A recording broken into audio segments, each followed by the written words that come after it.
What is up, everybody? Happy Wednesday. This is your host, Adam Mason, with the Bearded Tog podcast. Really pumped for you guys to be here for this particular episode. We've got Reggie Cunningham, who's just going to talk about music photography, his story, portraits. He's photographed AOC, Lizzo. Sorry, that's Alexandria Ocasio-Cortez for the non-DC folks. They're like, what is AOC? What does that mean? He's just got a really cool story. We have a lot in a line, just with our stories as far as working for Apple, getting into photography, getting kicked out of college, and that I just didn't know until we did this episode. And it's just so cool to kind of dive into that story. Him and his wife, really passionate, cool people, and how they met in journalism with that background. And just a really inspirational story from a guy that I think you all should know. So we're going to get into that in a second. But first, I want to tell you about our Facebook group.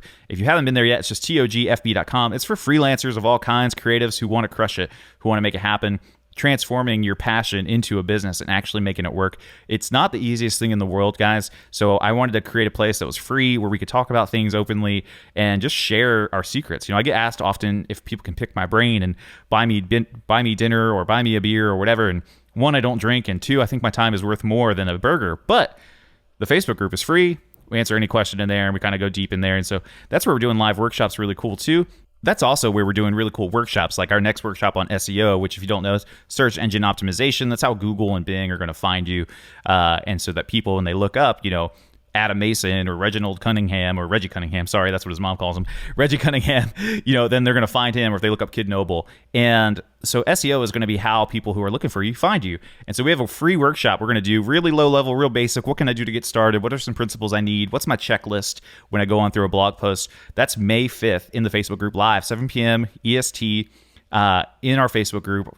Nothing to sign up for. There's no email. Just come, togfb.com, come join the Facebook group, and you can watch that workshop live and really get your SEO pumping for the 2020 year. And what's cool about SEO is, like, once you set it, as you learn you're doing it, you kind of have a system for everything later. And so it's really cool. It's something that you struggle with, something you're not passionate about, but something you want to just kind of have a good baseline for. Come check out that workshop. We'll get you set up with your SEO looking right, and it'll be awesome. So without any further ado, want to introduce my good buddy, Reggie Cunningham. Love this episode, love his heart, and love his story. So without any further ado, here's Reggie.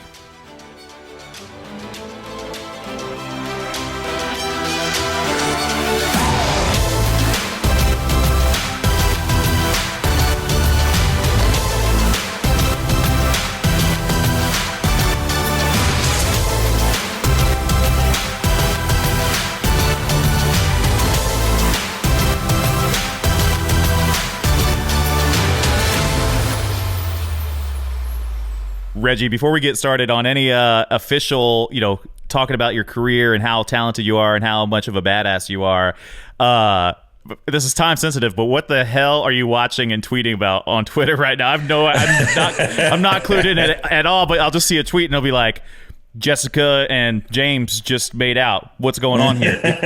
What are you watching? Man. What are you talking about? Yeah, so everyone, on my timeline had been talking about Love is Blind, and I was like, I don't need to watch another trash TV show. But everybody just kept talking about it, and I kept seeing memes and all kind of stuff. And so I was like, fine, I guess I have to watch it. And so I have been binge watching Love is Blind, and it is a wild ride, to say the least. It's interesting because things happen so quickly. And when I saw my wife watching it, I thought she was on episode 4 or something like that. Like, people were telling each other they loved them and all of that. And it's like, no, this is episode 1. So yeah, I've been having a live tweet thread going as I traverse through the episodes. That's as a guy who I'd only vaguely heard about Love is Blind. Yeah. And I'm just like, most of your stuff I feel like is, Apple stuff, social justice, cool photos, what I had thought, the Kid Noble brand fit into. And out of nowhere, I'm just like, what is going on? Is he okay? What is he watching? Maybe he's home sick from work, whatever. Dude. It kind of makes me miss the days when we used to all live tweet Scandal or live tweet, Game of Thrones and things like that. I kind of wish that it wasn't Netflix. It was a network television show so we could as a group kind of live tweet through it together. Yeah, no, 100%. It's one of those things where it's it's a like a one-to-many medium, right? Yeah. So show to a bunch of people, but then by live tweeting or just engaging with it, like we got to be a part of something back, you know? Exactly. And it was like time sensitive, whereas like, you know, if you started watching Love is Blind, I don't know how long it's been out, let's say a week, you're like, I'm already a week late. Like I'm irrelevant, you know? And then other people like me, I'm like, I'm going to watch Love is Blind like 10 years from now, you know? Well, it makes it more likely to see like spoilers and all that kind of stuff because everybody's watching it at their own pace. So, yeah, exactly. That's the culture too. I feel like is it's risky. It's risky business, man. Right. Yeah. Well, dude, I appreciate you coming on, and I've wanted to have you on for a long time. It was it's funny. I knew of your wife through the Pod Save the People podcast and DeRay and that whole section. We actually saw them live in DC 2 years ago, Lincoln Theater. Oh, I was there. Okay, nice. That's awesome. See, at the Lincoln Theater. Yeah, dude, that's where we used to go to church, man. That's I love that place. I love that whole area, man, and just I think it was like it's very historical in DC, Black Broadway. Yeah, you know? exactly. You know, and Ben's Chili Bowl. I got to photograph Mr. Ali before he passed away. Oh wow, yeah. It was really cool. It was just a very DC. Like somehow I was in the right spot and got to meet them, and just a really cool area. I love that. But yeah, and then I found out that you were into photography, you worked for Apple, like we had very similar paths, and I was like, I need to know this dude, like, and you were into music photography especially, and that's what I used to do professionally, and then, you know, so tell me, like, who are you? No, just kidding. No. But what's you know, tell me a little bit about yourself and where are some of the holes I missed, and you do photography, you know, I would say almost full time, right? Or not yet, or what's that deal look like? So I'm originally from St. Louis. Okay.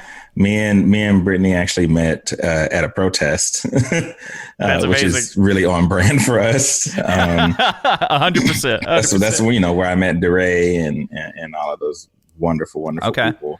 Yeah. And was this during Ferguson time or just a different? This was during Ferguson. So yeah, a lot of people don't know that after Mike Brown was killed, police in St. Louis killed like 8 more black men before the end of the year, right? Of 2014.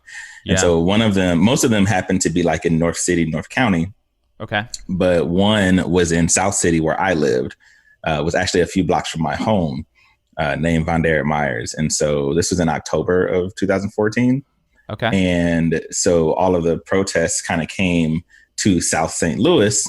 And because I was like the one person that lived in South St. Louis out of like everybody in our little protest group, you know, they kind of defaulted to me to know like where to park and where do we need to go and all of this. And so DeRay walked up, he introduced himself. He goes, you know, if you know DeRay, he always introduces himself by saying, "Hi, I'm DeRay."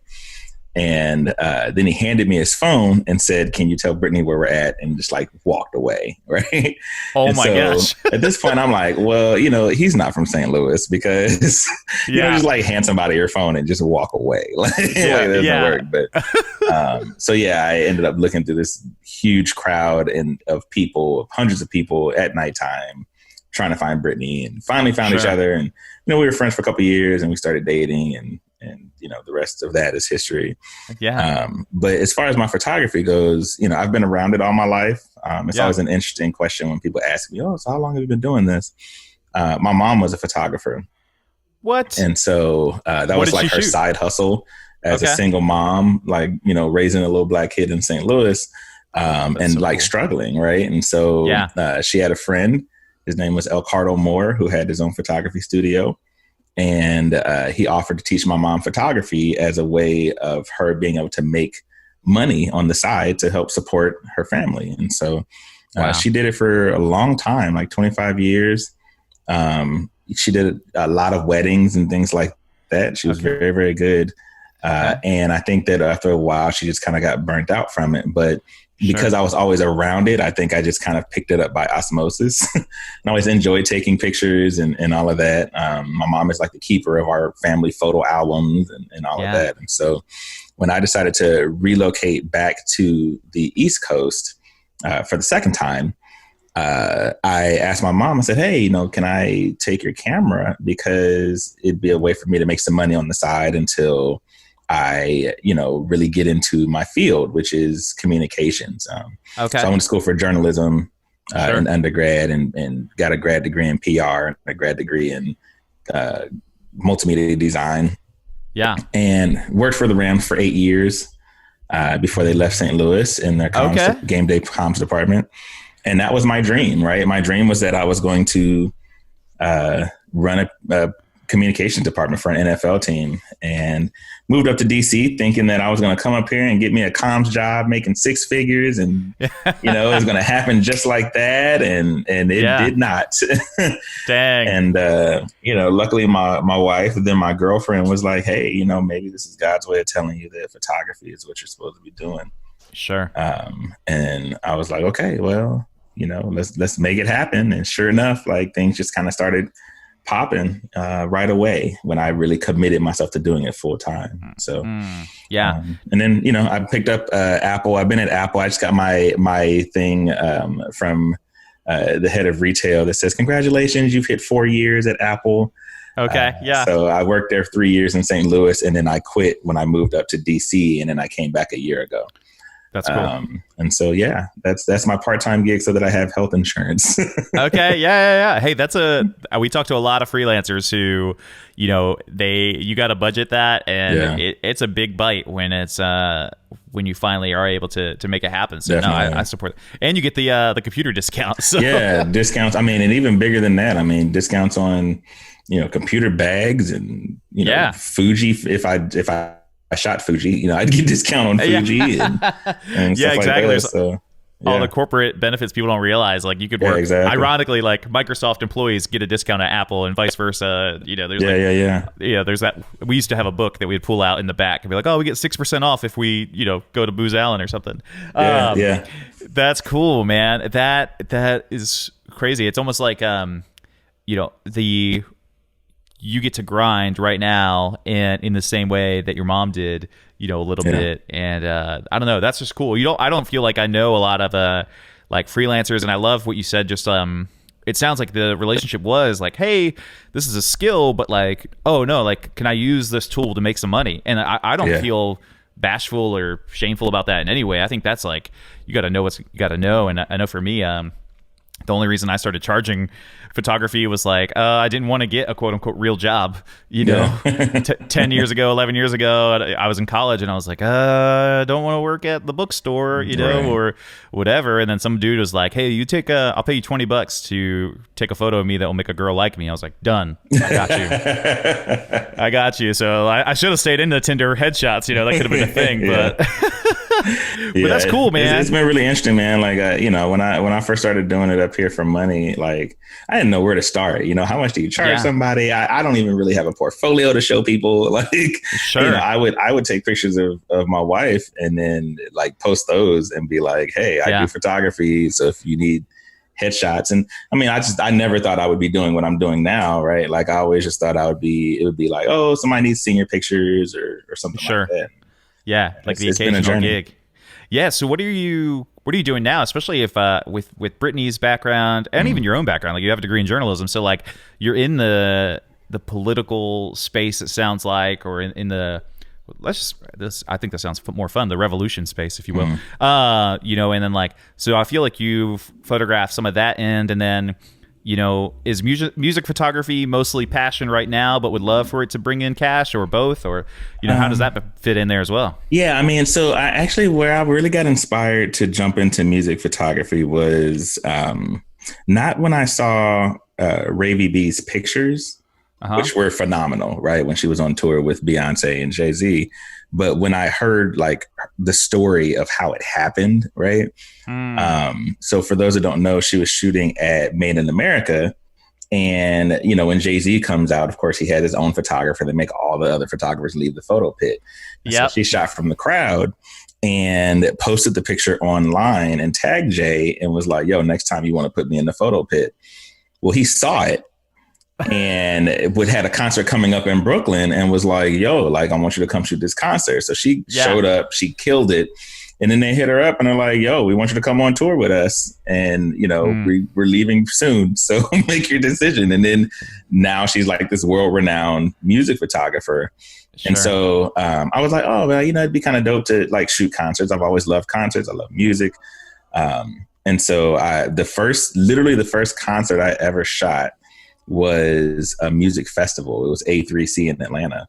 And so Okay. for that to be like my first ever concert like experience, it was Yeah. a lot. Like it was a grind because Yeah. it's a conference and then the all day festival for 2 days. Yeah. It's like 20 bands or even more. Like Yeah, it's a and I lot. mean, I've got this backpack on with equipment. It's like it's October, but it's Atlanta, so it's still like 90 degrees, Yeah. and it was an experience. But I mean, it was a really cool way to get my portfolio up quickly because Wu Tang was there. That was the year Lil Wayne performed. You had Dipset was there. I mean, all kinds of Currency, like all kinds of people. I think the City Girls were there that year. And so, I mean, like I just was able to build up my concert portfolio up like really quickly. Sure. And that's, my goal this year is to get on tour with somebody, Yeah. with a major music artist as their tour photographer, because I'm tired of leaving the photo pit after those first 3 songs. And so, Yeah. No, 100%. that's where one of my big passions lies. I think where my continuous passion lies. I got my start in portraiture, Yeah. and with portraiture, I approach it from like a journalistic lens of like, I want somebody to feel something when they look at this picture. I want them to like create a story in their head. I mean, like when you go on a date and like you and the person sit there and make up stories about like the people walking by and stuff like that. Like I want people to do that when they look at my photos of people. And so I'll always have a passion for portraiture, and that's always ongoing. So and this year I've been blessed so far. I've been able to do some things with United Blackout for MLK Day. I just wrapped a portrait gallery with Pepco here in DC.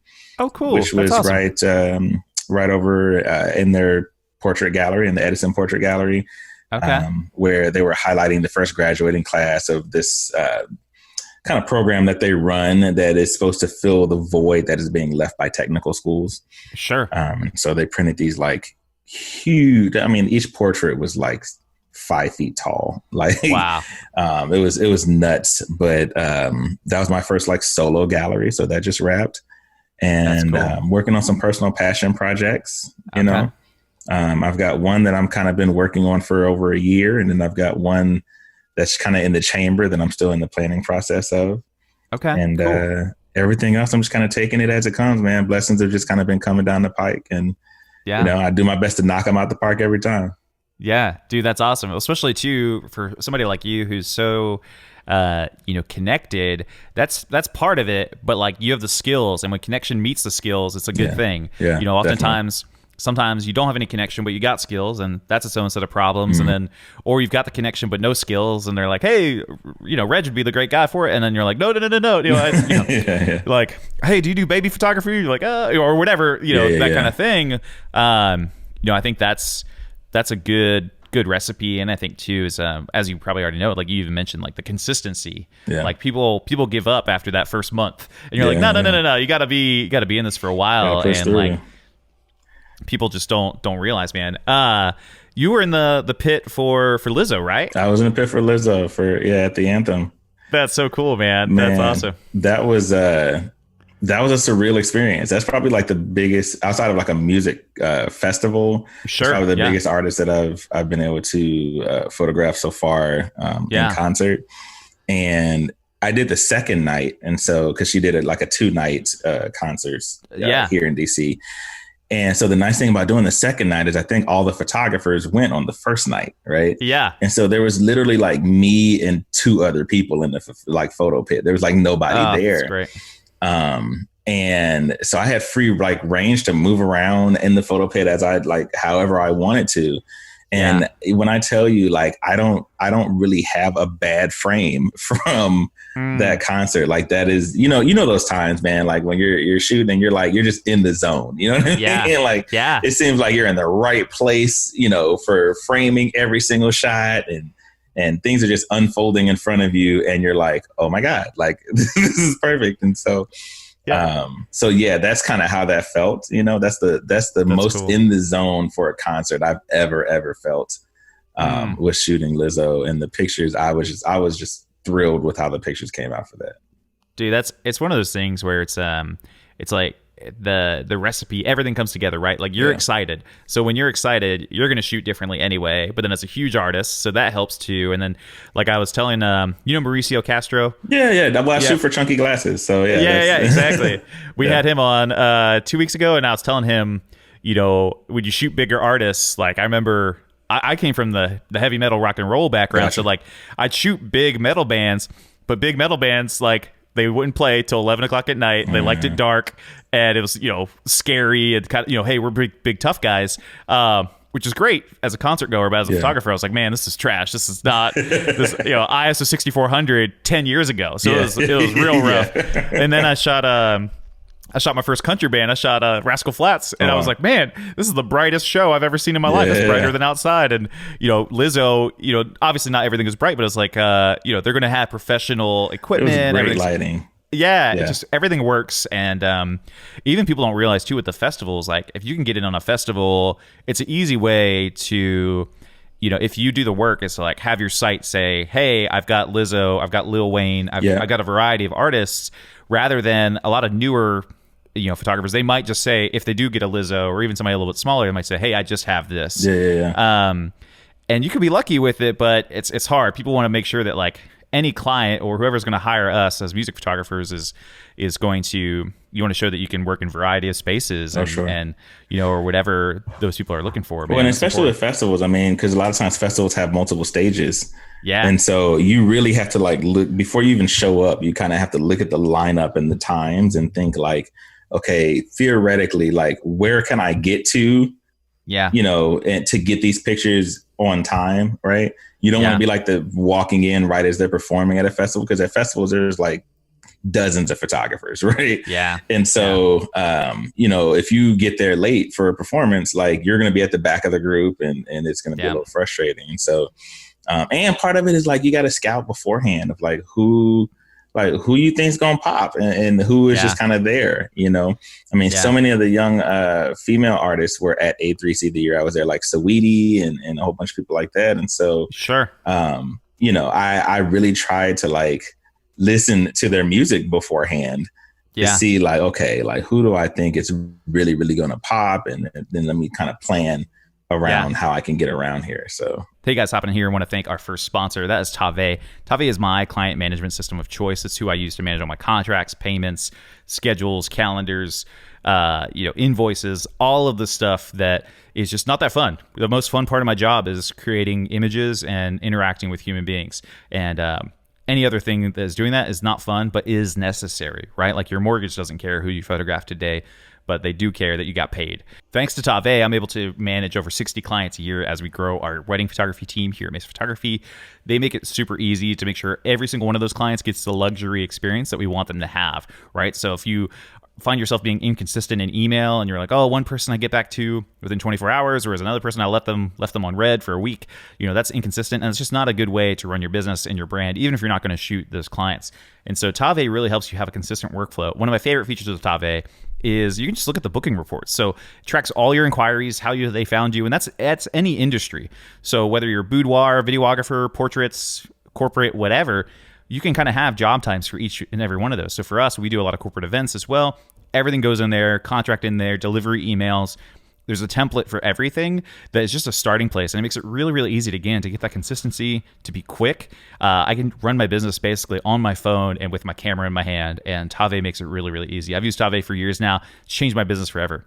Whether you're a photographer, videographer, headshot guru, or boudoir master, like I said, it's going to be great for you. So the Bearded Tog listeners get 60 days total to try it out, set it up, and get your life back. That's 2 months. So head over to thebeardedtog.com/Tave to sign up and get your extra special 60-day free trial today. That's thebeardedtog.com/TAVE to try out Tave and get your life back, guys. Thanks to Tave for sponsoring our show. Now, here's back to the episode. Even if you think of like, I don't know if DaBaby would be the best example, but like Arizona pre-TikTok, in this Roxanne song, right?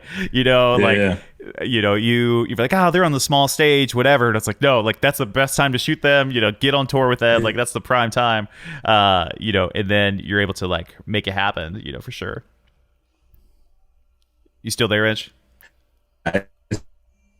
I'm practicing and getting better at. And, hey, Reg, can you hear me? And there's not an exact science. Yeah, I can Hey, hear you. give me 1 second. Let's kill our video just because I think the No internet problem. is, Bandwidth here. yeah, a little bandwidth There we issue. go. That's all right. We were talking about Arizona, Roxanne. Yeah, yeah. So I mean, there's not like an exact science to it either, right? Mm, Like there's times when you will pick to go photograph an artist and they just won't have a great performance on stage, or they're just not great at performing, right? There are some artists who make wonderful music, and performing they just don't really give you anything, right? yeah, And so part of it is a learning experience. I mean, even just shooting concerts in general, looking up people's YouTube content, right? That went to the concert and posted something on YouTube or on Twitter or Instagram, to see like what the lighting's going to look like and all that. As you kind of shoot, you learn which venues have kind of trash lighting versus really good lighting. yeah, that's true. Like Lizzo was at the Anthem here in DC, and their lighting is phenomenal, right? Yeah. But for instance, I shot Jadena at the Fillmore, and I think a combo of like his lighting was just really challenging because there's a whole bunch of flashing and changes in light. 1 minute it's like super bright and you can see everything, and then the next minute he's a silhouette. I mean, so you just kind of have to like do your planning ahead of time, and that'll just kind of put you in a better position to get the great shots. Yeah, it's like, I know when shooting the festivals, that was probably my biggest gig, was I got to be on a festival as it traveled. So Nice. it had like a few different states or whatever, and I could get to the point where I knew, okay, and I was a like head photographer, so I had more than 3 songs, and I'd be like, okay, cool. Yeah. It was the luxury because I'd be like, all right, I want this artist at this song from this spot, because I know, like, I'd even have some of the lighting guys come talk to me. This was like one of my ins, was getting to become friends with the lighting guys who are on tour with them. And they're like, oh, I need photos for my portfolio. And it's obviously not a huge deal, but that they're in with the people making decisions. And that was really cool because I'd be like, hey, when is the most fun, brightest, craziest thing happening? And they'd be like, oh, the 7th song, 20 minutes in or whatever. And it really was like, I still love this to this day, where you can have like a collaborative effort, especially photography. It usually is like alone, right? Like we're the only one pressing the button. But it's fun when it's like we get to make something together, and and those artists, like, you're setting it up for success. And like you said, like that might be their 40th time playing that song that month. But if you can hop in there and be like, okay, let me make it, just a little bit different. Let me make it pop off. Let me, can I channel this a little bit differently than everybody else has that tour? It can work. It can be awesome. It can be cool. So I think I think that's like one of the things that I really am curious to find out about in being on tour with an artist is like, when you go to the concert, like you can do all the scouting beforehand that you want to do on people like that have posted videos of themselves at the concert and stuff like that. But like, you really just don't know until you get there. And, when you're on tour with an artist, you get to see the same show night after night after night after night. Right. And so like, it's like, if I miss this shot and this first night, okay, well, I'll get it tomorrow. You know what I mean? Or if, if I'm in the wrong place and I see something that I'm like, oh man, that would make a dope shot.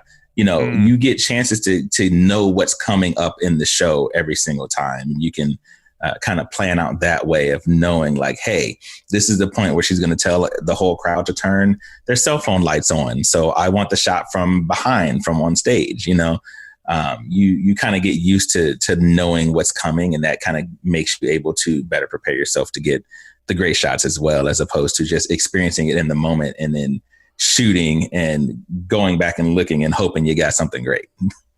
Yeah, no, 100%. You get this familiarity to kind of make that call, and it's like I shoot weddings at this one venue more often than other venues, and most photographers are like, "Hey, does that get boring?" or "Hey, is that weird?" And I'm like, "Nah, I feel really comfortable there to try something new or to get weird, or it's a safe space." Versus you kind of flip flop. You go into a new space, you say, "Okay, I'm going to play it safe, do what I know how to do, make it happen." And you just don't realize that. You're like, no, like, because I feel comfortable, I can take the risks rather than coming in a place I don't know and trying to take that risk, and you might lose it, Exactly.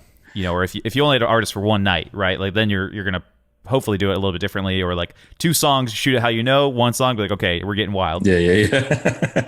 Well, I mean, that's that, I really push myself, it's funny because like there's often this like herd mentality in the pit where like, you'll see, a couple photographers go to one side of the stage and then like you see the rest of the photographers in mass. They're like, oh, they're all over there. Maybe I should go over there and take a shot too. Right.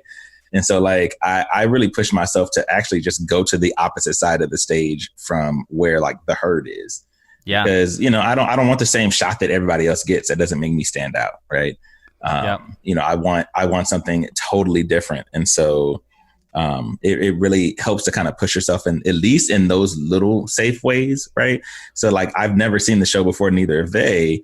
But if I can at least show something from a different perspective than, the other 5 people that are taking the same photo, that's what I want to do. And I'm still assuring that I'm going to get the shot. Right. Yeah. I think the other little thing that I try and do is I actually just look up whether the artist is left-handed or right-handed. Okay. Because often that just kind of dictates like how they hold the mic. Yeah, 100%. And there's nothing more frustrating than getting like what would be a dope shot, but like their hand and the mic is just like blocking half of their face. It frustrates like the heck out of me. And so I've taken to actually looking to see if they're left-handed or right-handed to kind of know like, hey, let me stay towards this way. And I know I'm going to get great shots. Yeah, exactly. Like people don't realize, they like your perspective or where you're at. And it's such a funky thing because, ideally you have more than 3 songs, but maybe you only have 3. And it's like, you have to kind of play off that as well. And, I love that insight though. That's like a really nitty gritty tip that I've never thought about before. I think that's clever because you just don't realize. And then, they're going to bend down right in front of you. They're going to do something cool. And then you're like, crap, your hand is, I can't right adjust. Yeah, there's 6 photographers to my left, and I don't want to be, super mean to them. Yeah. Even though we're both big bearded guys, it's one of those things where it's like, we have to be nice to them, and you're like, dang it, like please hold the mic with the other hand, or, right? Like move. Obviously. Yeah, I feel like not weddings, but concert photography is the number one thing I think where me and a photo buddy of mine, he does mostly like journalism stuff. He works for the Post, and we always talked about chasing the dragon. That's what he calls it or whatever, where like you shot something and you're like, okay, I want to go back and I want to see if I can get something better. And music photography I think is the ultimate, like it's just not the kind of shooting where you can shoot the first song and be done. Like you're like, oh, is there something better? Like if you're motivated at least, You gotta hang around, man. Like, and I think the other thing that like really made me push for wanting to get on tour with somebody was an experience at the Lizzo concert. So I was at the concert where she brought like all these puppies on stage, right? Oh wow! And was talking about, she was like, oh my God, I just found out about this, this center in Virginia, and they, will you can adopt puppies and all this stuff. So she literally brought like 10, 15 puppies like on stage. But it was after the first 3 songs. And at this particular venue, they actually make you check your photography equipment so that you don't shoot from the crowd. Dang. And I just remember thinking like, here's Lizzo holding this like beautiful little puppy, and there's no one here to capture a photo of this, right? Yeah. Like, even during the first 3 songs, they don't allow you to shoot from the crowd. And so I'm just like, man, like, to get this perspective or to tell the story of like the rest of the concert, right, in a way that people are going to see and not just the artist. Because, if you're the tour photographer, you might get to post some of the pictures on your own, depending on your contract. Sure. The artist, is going to post the pictures that they like. Right. Yeah. And so a lot of those stories go untold. And so, it would just be really cool to kind of have that autonomy to work the room and capture moments that are later on in the concert that often are like the coolest moments, where someone's maybe just sitting on a stool and singing a ballad or something like that. Like all of that stuff happens further into the concert and not at the beginning. And so exactly, there's a dynamic from the first song to the last song. Exactly. That you don't get out, you don't get to photograph really. Like you're really just like a functional way. And I think that's part of the medium too, to be fair. For pit photographers, we'll call them that in a sense, like they're working for somebody else and their job is like, hey, we just want to do a story that Lizzo was here, whatever. Right. But like, I think our generation and we like that. Like if you're a Lizzo fan, you want to see like behind the scenes or whatever, like everything is a culture where it's like we want to dive in even deeper. Going back to it, Love is Blind. Like that's why Love is Blind exists, right? Like, you thought you knew relationships, and you're like, no, I want to dive even deeper. But we had I think her name is Zoe Rain on, who was Macklemore's photographer before the heist came out, like before Thrift Shop and all that stuff. And she was like 19, and she was in the right place at the right time, right? Like she shot him when he was performing to 100 people, maybe less, and he liked this stuff, and then was like, cool, you're coming with us, and got to do this huge world tour. But the one other thing I loved about her is like you could tell when she was shooting throughout the night, and when she was like, okay, yeah, I'm going to get this part when Ben comes out with the flag, or like I love, they had like a huge brass section, so you can see like these really incredible photos of the brass players that, again, even the pit people, their editors or whoever they're working for, they might just be like, hey, we don't need any photos of the people playing trumpet, right. But it's so fun. Like I know when I was on the road, my favorite thing was like to get by the drummer and like get that behind the drummer shot, and show the crowd, because the crowd's like, oh, that's me. Like I'm front row. Like front row is also the most passionate fans usually. So every time. Yeah, unless you're Billy Joel.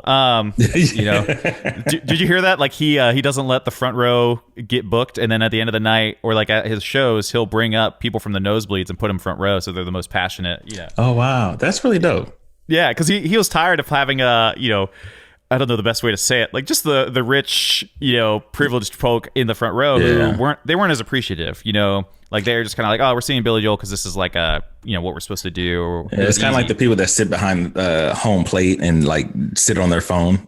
Yeah, 100%, man. You watch that in the World Series, and you're like, what are you doing? What are you doing? It takes you thousands of dollars, and you're like tweeting. What are you doing? Yeah, I could see that. When the Nets used to be, $7 a ticket, $8 a ticket. Like, hey, it's all right, it's cool, But home plate, like exactly. People just don't realize. Yeah. I want to ask you, what was it like? I feel like concerts, I don't want to say are an easier way to do this, and maybe it's just different. But like you, and maybe through your journalism background, you just got to photograph everybody. But like you got to sit down recently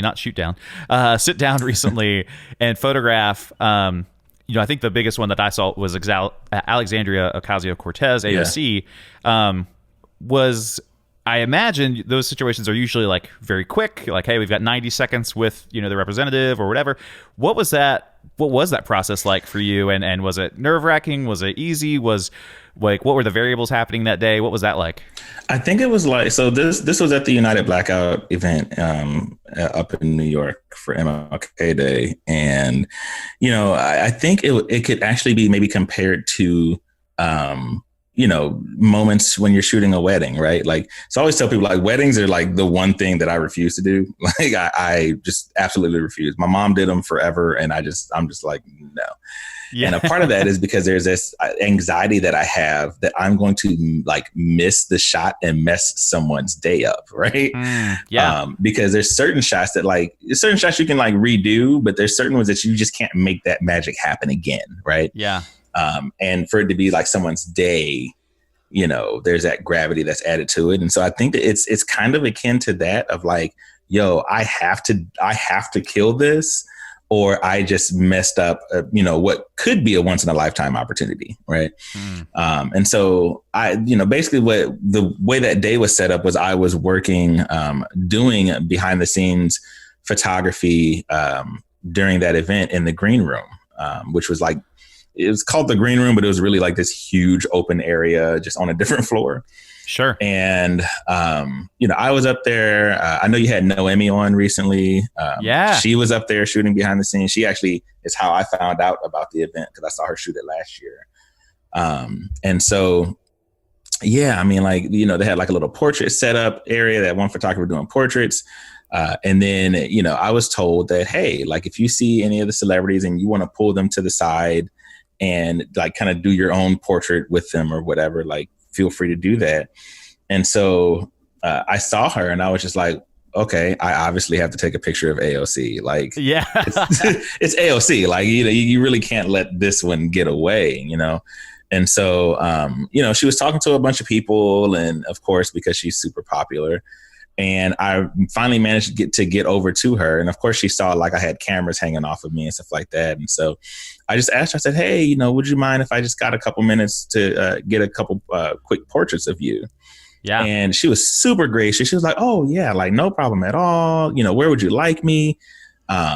She didn't rush me by any means, right? It wasn't cool. Like, it didn't feel like, you know, their publicist was standing there, like looking at their watch and like, come on, bro. Yeah. And so, yeah, we hopped over near a window and I had her pose, you know, a couple different poses, snapped the shots, and, you know, talked to her a little bit. I mean, I know, you know, she's interacted with my wife before, and I actually know her chief of staff. And so we kind of like chopped it up, just a little small talk about that stuff. And then, you know, it was a thank you very much. And what was cool was when I posted one of the photos I took of her, you know, she started following me on Instagram and Twitter and, you know, reposting the pictures on her Instagram stories and all of that. And it was just really cool to see that like she actually uses her Instagram. Yeah, 100%. And interacts and will like a post and all of those different things. And so it was really just kind of very organic, right? I just kind of approached her, hey, you know, and it can be intimidating because you're dealing with all of these, you know, celebrities, right? Who people come up to them all the time and want to take pictures and all this kind of stuff. And I'm sure that gets annoying, you know? And so you're kind of walking this line between, I really want to get this shot and I don't want to bother this person, you know? Yeah. But all the celebrities there were super gracious. You know, Yaya, the guy that played Dr. Manhattan in the Watchmen series on HBO was there. That's amazing. And Naturi Naughton. And I mean, like just literally a whole bunch of just really, J. Cole was there. Marshawn Lynch was there. That's so cool. Marshawn Lynch is the one I didn't get that I wanted to get. I didn't get a picture, but I did get J. Cole. That's awesome. I feel like one, for people who don't know too, it is like like music photography and even journalism is kind of like we say I got this person or we want to get this. It's only because it is like a playing card in a sense. It's more than that, yes. But it is like, hey, you want to photograph this person, or you think it'd be really cool to have them, you know, in your portfolio and have the opportunity it means you're around them, which is cool. Yeah. You know, for AOC, I love that I watched kind of the process happen. Like I've been following you for a while, and then I was like, oh, he got to photograph AOC, and I was like, if she posts this, I think I watched your Instagram, like you hit like another 1,000 or 2,000 followers. I really did. Like it was awesome. But that's what you want, man. And I think too, hopefully she could sense, depending on I could just tell from talking to you now, like your demeanor it wasn't just, hey, can I get a picture for me, for Reggie? You know, it was, hey, can we, you know, just make a little something right now at this event that is cool. You know, I'm shooting for United Blackout. They would love to have this portrait for you. You know, can we just make a little something in the green room? And she's one of those people too. Like for people who don't know what the green room is, that's just where people who are speaking or whatever just don't want to get bothered. Yeah, because, basically. Yeah, they want to chop it up with like the other famous people that they know. Sure, like, yeah, that's about it. Yeah, or they just want to break, or they don't know. They don't want to have to ask somebody, hey, where's the water at? There's like a water station or some food or whatever. But AOC, she needs like another level of green room. So I can't imagine like you got to walk up and you're just like, hey, you know. The crowd was literally just kind of following her around the room. Yeah, exactly. And so the fact that I got to pull her off like by myself, you know, to a little corner of the room was just like, it was really special. Yeah, it's something like I could imagine just like, oh, who is this New York female Jesus? If you feel like you didn't know who she was, and you're like, oh, that's her. That's what's going on. Yeah. Hey, luckily, it went well, man. Imagine if it went bad. Whew, yeah, you it's know, high like, risk. Because then, you know, you never know. Like a lot of times, because sometimes you'll take a picture of a celebrity and like they'll hit you up and be like, yo, I'd love to get that photo, and you're like, oh man, like I really hope this came. Like I really hope this photo came out because. This could be big, you know. They asked before they saw it. Yeah, I mean, because and also like those things can open up to further opportunities too. You know, 100%. You know, you never know. Like if you take a random picture of a celebrity at an event and it turns out great, and they see, you know, you post it, you tag them, then they come to your page and they see your work. You know, then they might hire you to do something else. You know what I mean? that's how I ended up doing some work for Ava DuVernay last year. Was she randomly started following me, and I posted my work, and she thought my work was dope and wanted to hire me for an event that she was doing. So not only is it that like you kind of want to get this notch in your belt of like, I'm a real photographer because I've shot this person and this person, but sure. At the same time, that often means more and bigger work. So hey guys, gonna hop in here one more time and just thank our second sponsor. That's Photo Booth Supply Co. During the wedding season, I'm always thinking of other ways how I can expand and generate more revenue for the business. It's something we all need to be thinking about. Like, how can we grow? How can we beat? Essentially, you want to be better. You want to be making more than what inflation is doing, right? So inflation's like 2%, 3% a year. So you got to stay strong, all right? Most of the time, though, I'll come up with ideas. I'll start thinking of things. I'll, in-person sales, albums, prints, whatever. And it usually is just more of a hassle than a help. Until Photo Booth Supply Co. Photo Booth Supply Co. is an incredible photo booth company based in California whose sole goal was to help creatives make more money. From DJs to wedding photographers, they were really, really good at that. I have the new booth. It's called the Salsa. And guys, it is sexy AF.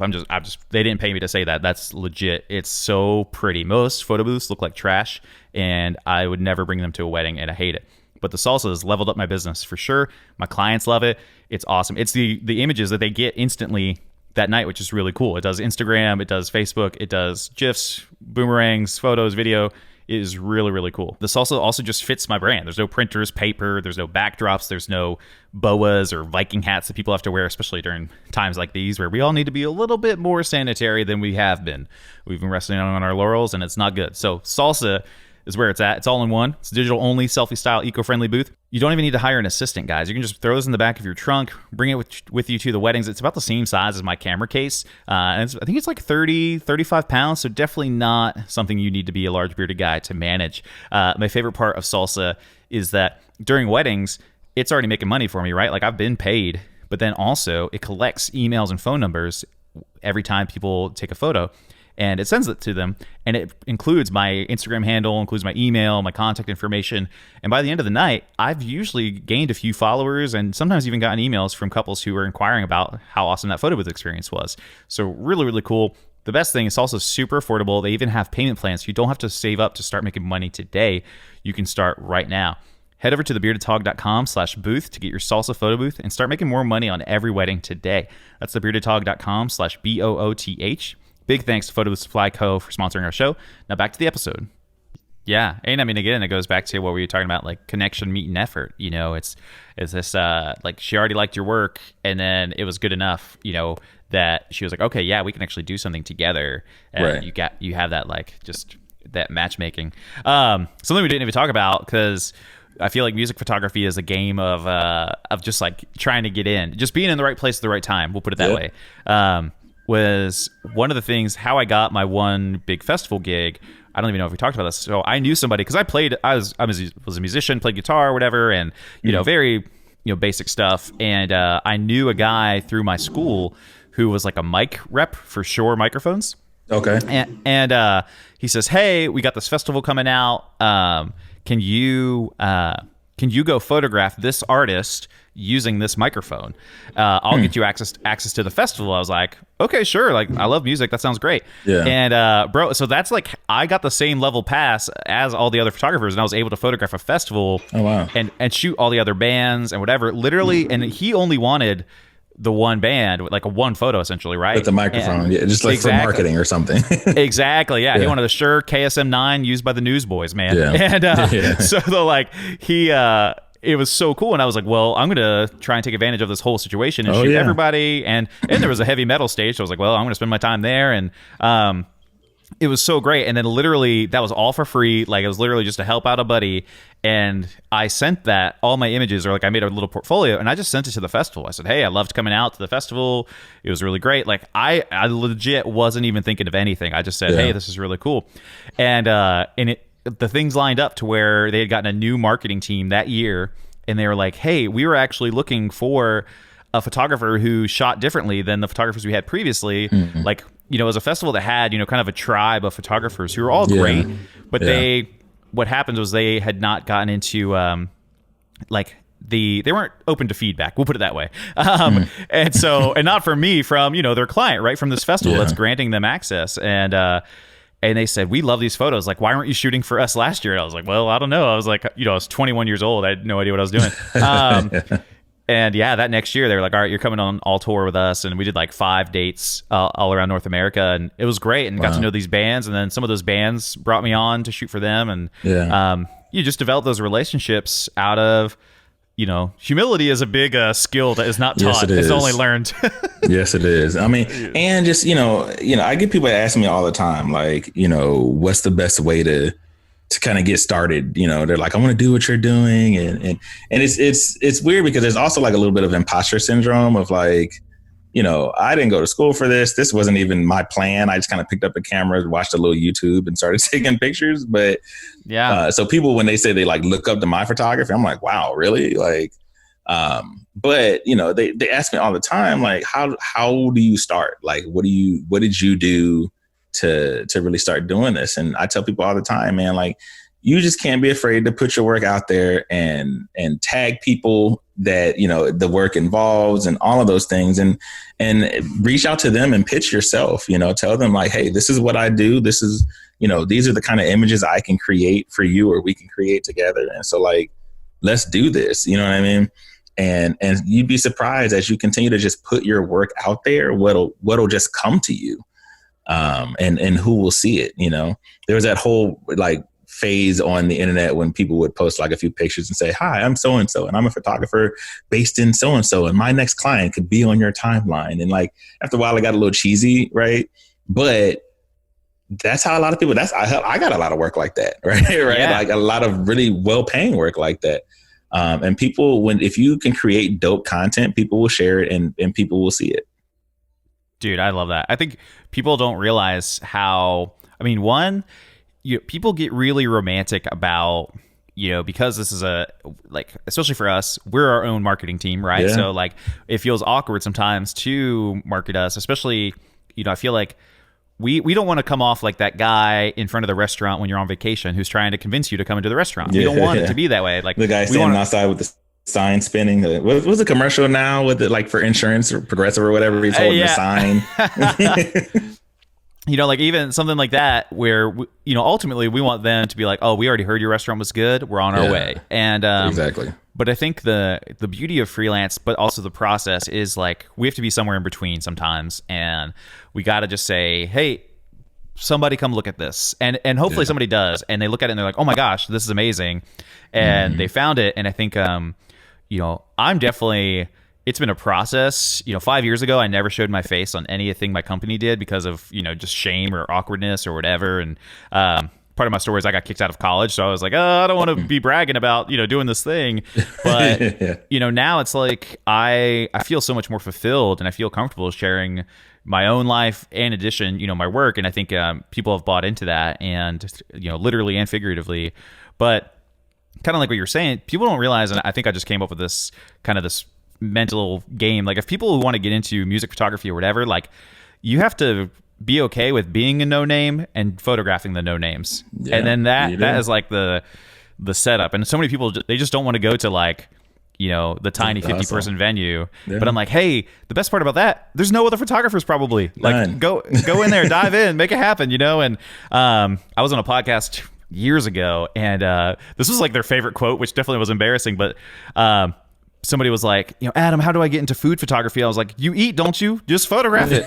And like there's an element of just people not really getting they get caught up in themselves. And it's like, guys, like it's real simple, man. Like, I like working out, but I know I need to work out a little bit more and I need to watch what I eat if I wanted to have a six pack. And that's exactly. Like we know more than what our obedience actually, presents, but you got to be humble with it. You got to have those I got put out of school too. Oh, snap. When I first went to undergrad, I was at Howard and, I probably just needed to take a gap year because I just wasn't ready to be, half a country away from my family and, in school, and so the grades weren't slapping. The grades weren't hitting, and they were like, after the first semester they gave me that warning, and after that second semester they were like, oh, okay, like you gotta go. So yeah, I got put out of school too, man, and I ended up going back years later and like starting over. But I think the part of it is that like you just, whatever work you do, whether it's photography or whatever it is, like you just have to bring yourself and like what all you encompass to that work and like your story. And so for me, like if I had not have failed out of school, I'd be in the Air Force. I'd probably be like a captain or something by now, because I would have been in for almost 15 years. Yeah. And, I would not be doing photography, and I wouldn't know my wife, and I wouldn't be living in DC and have had the experiences I've had and all of those things. Like my life would literally be totally different had I not failed out of school. Right. Yeah. And I just embrace that. Right. Because I love who I am. I definitely love my wife. Right. And I love my life, and I don't know that I would appreciate it the same had this not been my story, And so like I bring that with me to photography. Like when I'm shooting my photography and all of that, like all of that is a part of me that goes into creating images, no matter whether it's portraits or music photography or whatever it is.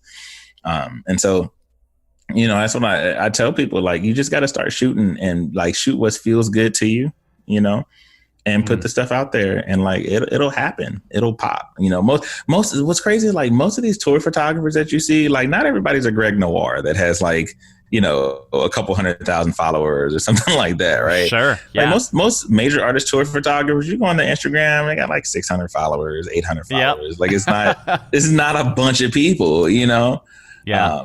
And even, the ones that get the big followers, like fashion photographers, like they get big following, but for the most part, like that's, it's not about like, how many people know who you are. It's about the right people knowing who you are. Oh, I love that, man. I love that. Well, dude, I didn't even know the kind of parallels of like, single parent kicked out of college and now we do photography, man. So I love kind of hearing your story and you're definitely a guy I want to be like and love hanging around with. So, dude, I want to thank you for coming on. Where is the best place for people to go and just see what you're doing, what you got in the works for 2020, and hopefully how we can cheer you on to get you on tour with somebody? Oh, yeah, I appreciate it, man. All of my social media is Kid Noble, KIDNOBLE. So Instagram, Twitter. What does that come from? What's the meaning behind Kid Noble? So when I was in college, it was Facebook, and that was when like social media was really starting to pick up. Like I was, Twitter was like becoming a thing. Tumblr was really popular. And I changed my Facebook name to Reggie Noble because I didn't want companies to be able to like track what I was doing on social media by looking up my name. And so when Twitter became a thing, I went on there, and at the time, my favorite football player was Steven Jackson of the Rams. And he, in the times that we would interact, would call me Kid. And so I just made it Kid Noble, right? I just literally made it up. And yeah, I've never changed it since then. And that's kind of where that comes from. And it's nice because Reggie Noble is also the rapper Redman's name. And so okay. I didn't know even when that. people search that, like it can be kind of hard to find like my stuff, right? Sure. That's a balance. And there's for people you. I went to college with who don't know that Noble is not my last name. I love that. That's awesome. There's like, nope, they do not know that. That makes sense. Well, and even for like Brittany too, like at least on social, it seems like she added your name too, but that's just going to make things more complicated too, because she's, nobody's introducing her as Brittany Cunningham, but that's probably like for the best, or I don't know how that stuff works. Yeah, I mean, it's it's interesting. The whole name thing is really interesting. She goes by her first and last name and then my last name, and it's been really cool to like, growing up, I didn't think I'd see my name on, I was telling her this the other day. I didn't think I'd see my name on MSNBC, and like there weren't like, athletes and famous people last name Cunningham, right? And so like I never saw my name in those spheres. And so like to see my name in those spheres now, but not just in those spheres, but like connected to me is something that's like really cool. Dude, I love that, man. Well, hey, hopefully we get together sometime. We'll grab lunch or go on a shoot. Or just we'll make it happen, man. coffee and walk around, man. But I appreciate you being on, and I'm rooting for you. I hope that you get on tour this year. Let me know when it happens. I'm excited for you, man. Definitely will, man. I appreciate everything. Gotta love hearing from Reggie and his story. I had no idea that we aligned on so many things, but if you saw us in photos, I think you'd be like, oh, those guys are brothers from another mother. He's the absolute man. He's just been a huge influence. I don't know if he knows this, but like, I follow people that I'm interested in, and I think they become my heroes essentially. And he's just a really, really cool guy. Grateful for his time and coming on. Come say hi. Definitely go say hi on Instagram to him. Kid Noble, KIDNOBLE. Love that guy, and just what he's doing and his passion. And he's trying to do a little bit of everything, which I think is really cool. And he's an OG, still working at Apple, which is really great. So thank you guys so much for coming out today, listening to the episode. Thanks to our sponsors, Tave and Photo Booth Supply Co. Make sure you're coming to the Facebook group, getting all our free live workshops and all the content that we're putting out there.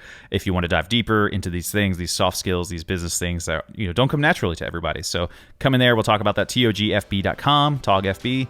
And thank you guys so much. Keep being awesome.